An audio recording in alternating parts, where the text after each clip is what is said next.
بسم اللہ الرحمن الرحیم۔ السلام علیکم۔ دجلہ و فرات جہاں ملتے ہیں وہاں کے بڑے وسیع علاقے میں عربی قبیلے آباد ہے جو سب کے سب مسلمان ہیں۔ چونکہ وہ مسلمان ہیں اس لیے وہ آگ کے پجاری بادشاہوں کے ظلم و ستم کا نشانہ بنے ہوتے ہیں۔ مسجدوں پر بھی ان کا حق تسلیم نہیں کیا جاتا۔ فارسیوں کے ہاتھوں ان کی جان محفوظ نہیں، ان کی عزت محفوظ نہیں۔ وہ مسلمان فصل اگاتے ہیں جو پک جاتی ہے تو آتش پرست زمیندار اور فوجی اٹھا کر لے جاتے ہیں۔ وہاں مسلمان مزراہے ہیں اور انہیں ددکاری ہوئی مخلوق سمجھا جاتا ہے۔ وہ مسلسل خوف و ہراس میں رہتے ہیں۔ ان کے خلاف الزام صرف یہ ہے کہ وہ مسلمان ہیں اور کفر کے طوفانوں میں بھی وہ اسلام کی شمع روشن کیے ہوئے ہیں۔ وہ مدینہ کو روشنی کا مینار سمجھتے ہیں۔ امیر المومنین اگر آپ بیٹھے یہ سوچتے رہے کہ دشمن بہت طاقتور ہے تو وہ روز بروز طاقتور ہوتا جائے گا اور مسلمان مایوس ہو کر اپنی بھلائی کا کوئی ایسا طریقہ سوچ لیں گے جو اسلام کے منافی ہوگا۔ میرے چھاپا ماروں نے جو کامیابیاں حاصل کی ہیں اور آپ کی فوج کے لیے جو زمین ہموار کی ہے وہ دشمن کے حق میں چلی جائے گی۔ کیا رسول اللہ مظلوم مسلمانوں کی مدد کو نہیں پہنچا کرتے تھے؟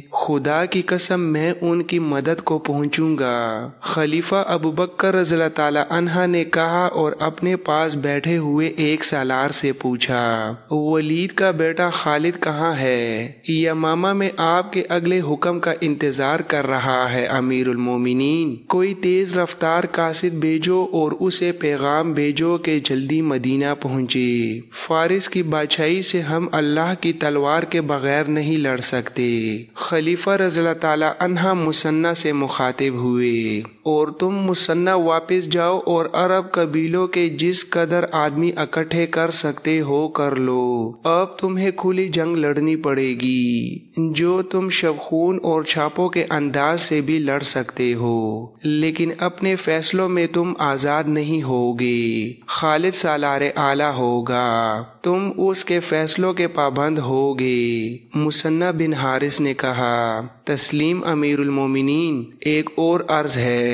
اس علاقے میں جو عرب قبیلے ہیں وہ سب کے سب مسلمان نہیں، ان میں عیسائی بھی ہیں اور دوسرے عقیدوں کے لوگ بھی۔ وہ سب آتش پرستوں کے خلاف ہیں۔ فارس کے آتش پرست ان کے ساتھ بھی وہی سلوک کرتے ہیں جو مسلمانوں کے ساتھ کر رہے ہیں۔ اگر اللہ تعالیٰ نے ہمیں فتح عطا فرمائی تو غیر مسلم عربوں کے ساتھ ایسا ہی سلوک ہونا چاہیے جیسا کہ وہاں کے عرب مسلمانوں کے ساتھ ہوگا۔ امیر المومنین ابوبکر رضی اللہ تعالی عنہ نے کہا، ایسا ہی ہوگا۔ جنہوں نے اسلام کے خلاف کچھ نہیں کیا، اسلام ان کی پریشانی کا باعث نہیں بنے گا۔ تم آج ہی روانہ ہو جاؤ۔ خالد اس وقت یمامہ میں تھے۔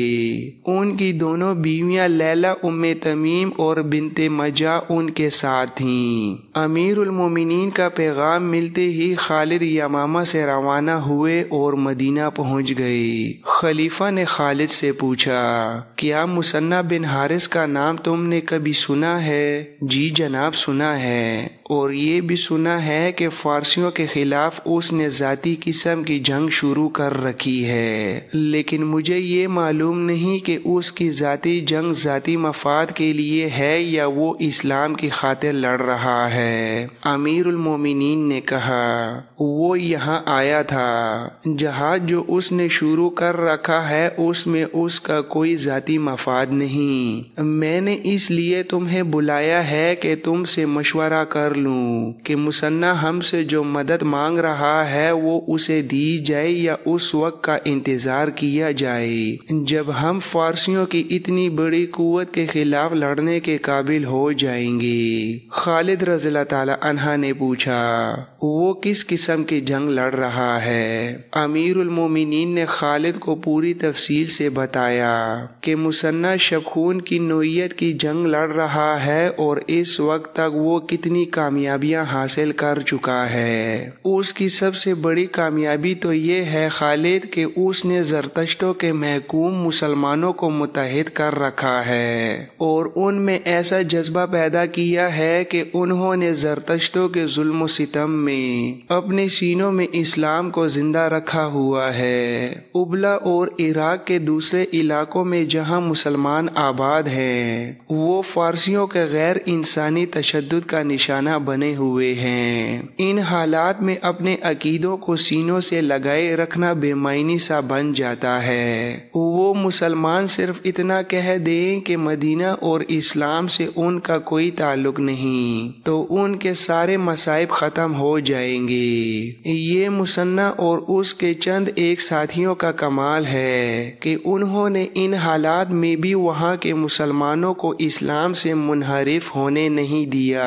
इसके अलावा उन्हें अपने अकीदे का इतना पक्का बना रखा है कि वो ज़रतश्तों के खिलाफ ज़मींदोज़ कार्रवाइयों में मसरूफ़ रहते हैं। अमीरुल मोमिनीन, मुसन्ना ने कुछ किया है या नहीं, पर मुसलमान की हैसियत से हम पर यह फ़र्ज आयद होता है कि जो मुसलमान गैर मुस्लिमों के जुल्म व सितम का निशाना बने हुए हों, उनकी मदद को पहुँचें। खलीफा ने कहा, क्या तुम ये मशवरा देते हो कि हमें ईरानियों से टक्कर ले लेनी चाहिए? हाँ अमीरुल मोमिनीन, टक्कर क्यों ना ली जाए।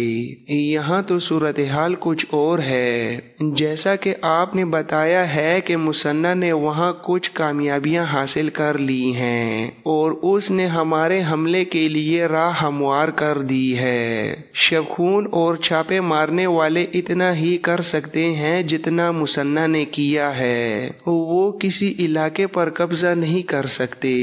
कब्जा करना मुनज़्ज़िम लश्कर का काम है। ये काम हमें हर कीमत पर करना चाहिए। अगर हमने मुसन्ना की कामयाबियों को आगे ना बढ़ाया तो इसके दो नुकसान होंगे। एक ये कि ये कामयाबियां ज़ाया हो जाएंगी और दूसरा ये कि ज़रतश मुसन्ना और तमाम मुसलमानों से बहुत बुरा इंतकाम लेंगे। इसके अलावा फारसी दलेर हो जाएंगे।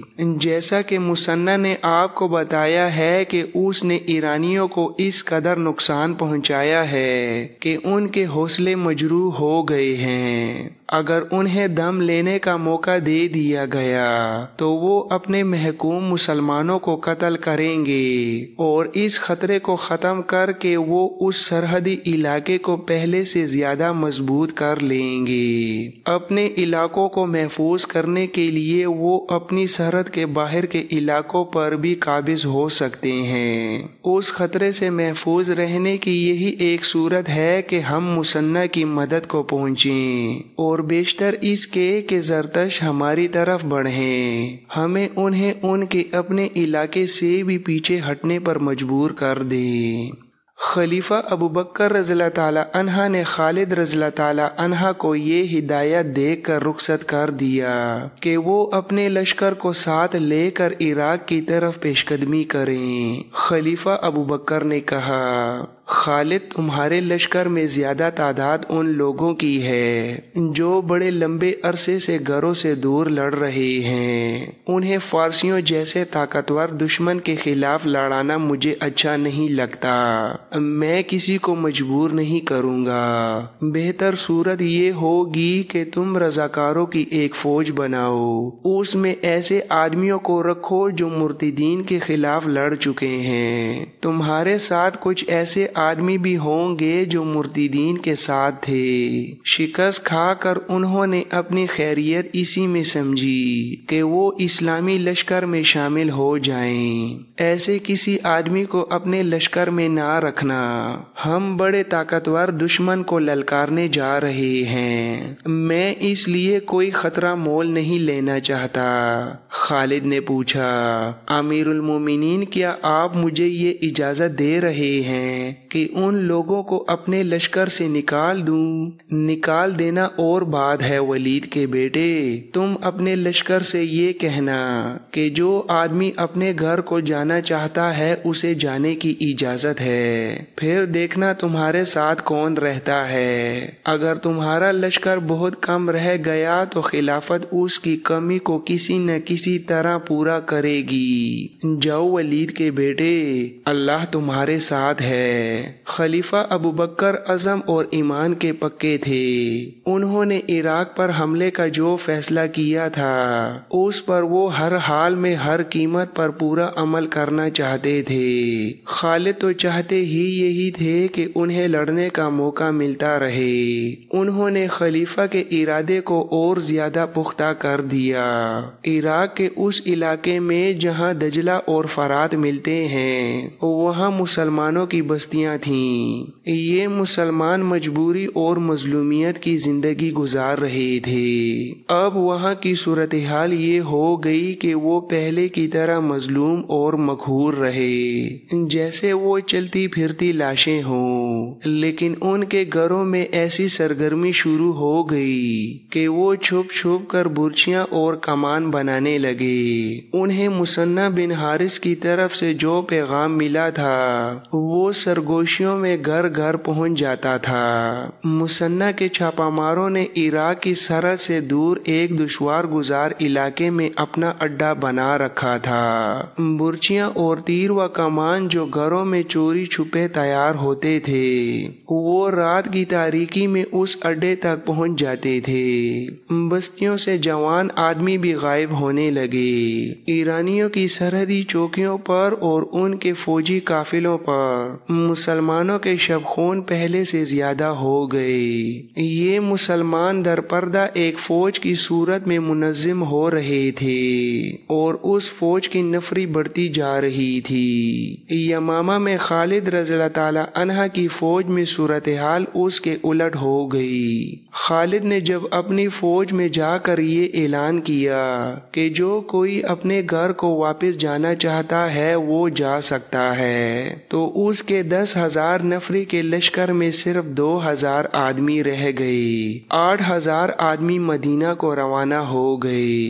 खालिद ने खलीफा के नाम पैगाम लिखा जिसमें उन्होंने लिखा कि उनके पास सिर्फ 2,000 की नफरी रह गई है। खालिद ने जोर देकर लिखा कि उन्हें फौरी तौर पर कुमक की जरूरत है। अमीरुल मोमिनीन अबू बकर अपनी मजलिस में बैठे थे।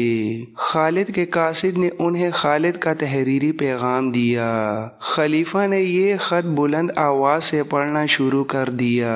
इससे उनका मकसद ये था कि मजलिस में उनके जो मशीर और दीगर अफराद बैठे हैं वो सुन लें ताकि कोई मशवरा दे सकें। एक मशीर ने कहा, अमीरुल मोमिनीन, खालिद के लिए कुमक बहुत जल्द चली जानी चाहिए। 2,000 नफरी से जरतश्तों के खिलाफ लड़ाई सोची भी नहीं जा सकती।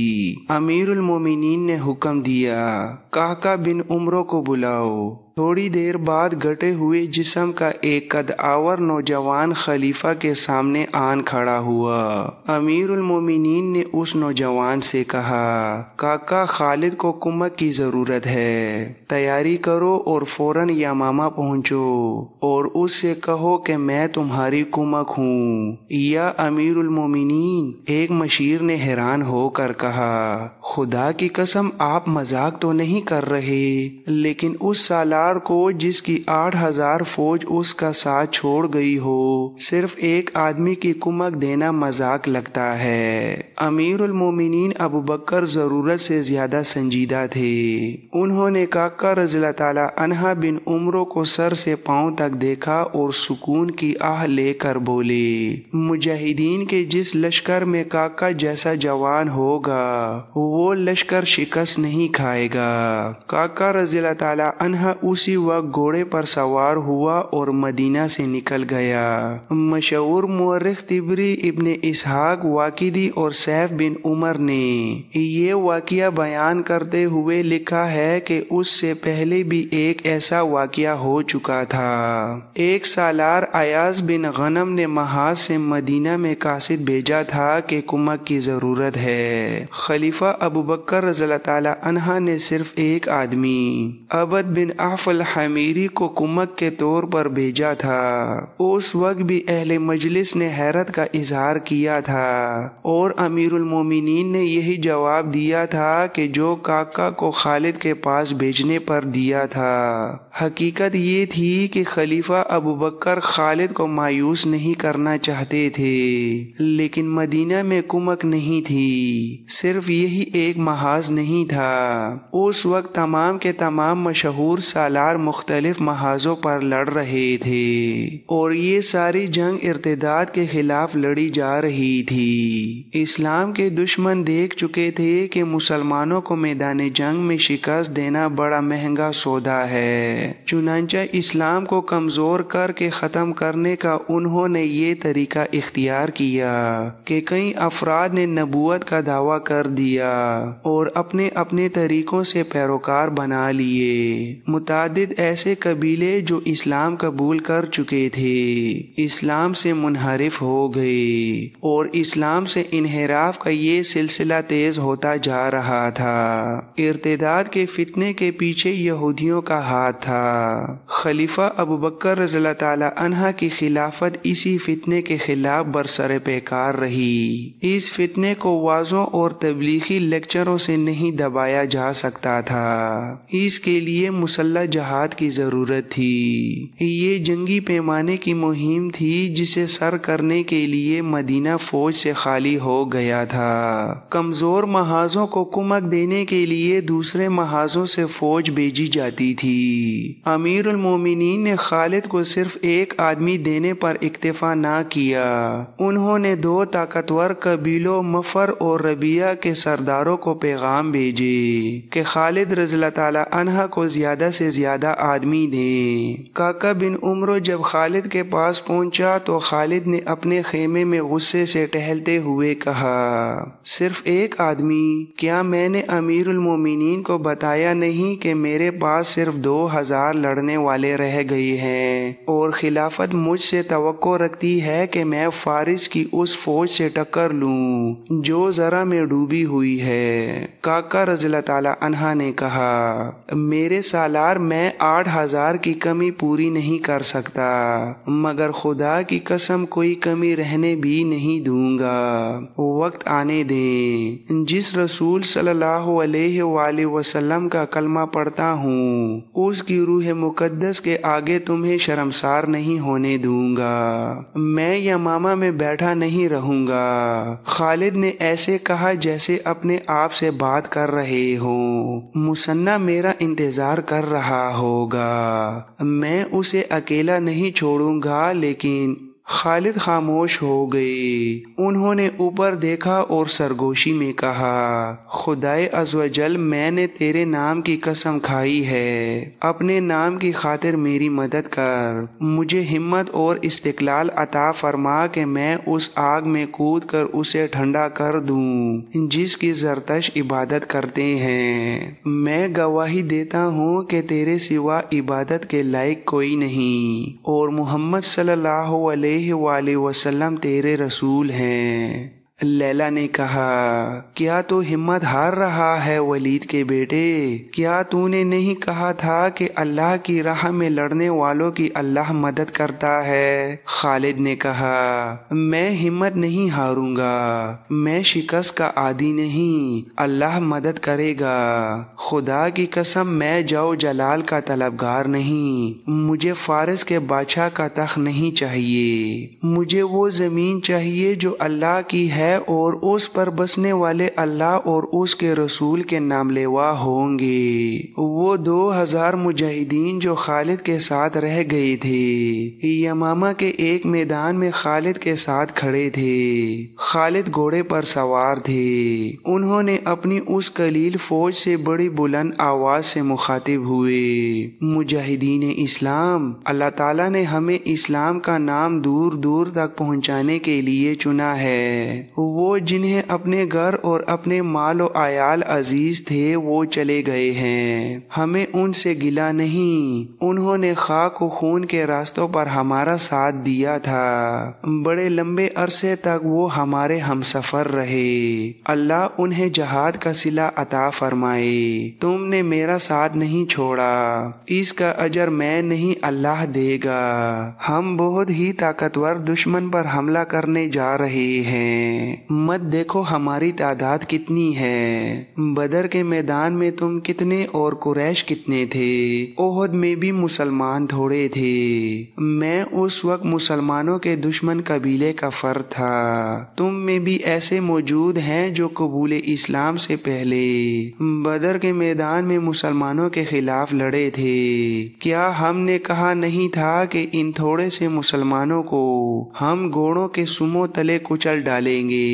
क्या तुम्हें याद नहीं कि हम जो तादाद में बहुत ज्यादा थे उनके हाथों पसपा हुए थे जो तादाद में बहुत थोड़े थे। क्यों ऐसा क्यों हुआ था? इसलिए कि मुसलमान हक पर थे और अल्लाह हक परस्तों के साथ होता है। आज तुम हक परस्त हो। खालिद रज़ियल्लाहु ताला अन्हा के हाथ में एक कागज था जो उन्होंने खोल कर अपने सामने किया।